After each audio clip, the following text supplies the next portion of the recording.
श्रीमद् भागवत गीता में कठोपनिषद के 1-2-20 से ये पुष्टि की जाती है कि अणुरयियान महतो महीयान आत्मास्य जंतो निहितो गुहायाम तम क्रतु पश्यति वीत शोको धातु प्रसादान महिमान मतात्मा। कहते हैं कि परमात्मा तथा अणु आत्मा दोनों शरीर रूपी उसी वृक्ष में जीव के हृदय में विद्यमान है और इनमें से जो समस्त इच्छाओं तथा शोकों से मुक्त हो चुका है वही भगवत कृपा से आत्मा की महिमा को समझ सकता है। भगवान कृष्ण परमात्मा के भी उद्गम है, जैसा कि अगले अध्यायों में बताया जाएगा, और अर्जुन अणु आत्मा के समान है।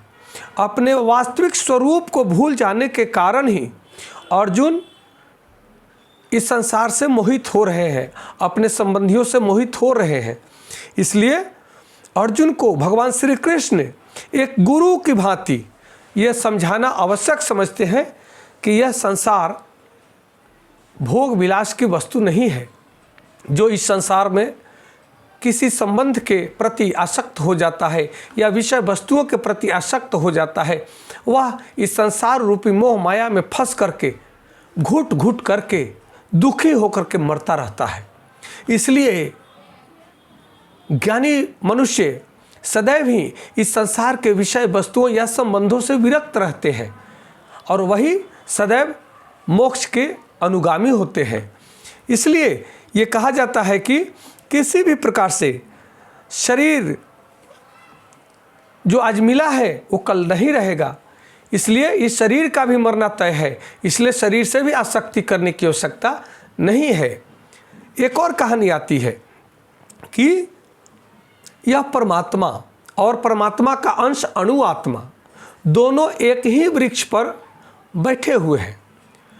अणु आत्मा वृक्ष के फलों को चखना चाहता है, भोगता है, उसका स्वाद ले रहा है, परंतु परमात्मा वह दृष्टा साक्षी भाव से सब कुछ देख रहा है।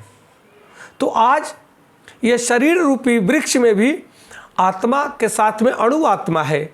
आत्मा सदैव ही दृष्टा साक्षी भाव से सब कुछ देख रहा है और अणु आत्मा विषयों में आसक्त होकर के, विषय वस्तुओं में आसक्त होकर के उसका सुख और दुख का भोग कर रहा है।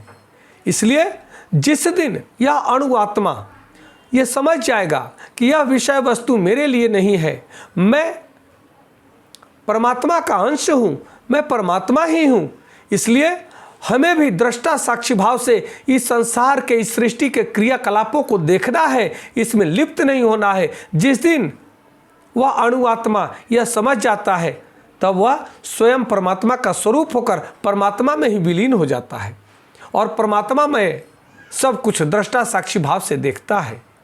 जय श्री कृष्ण।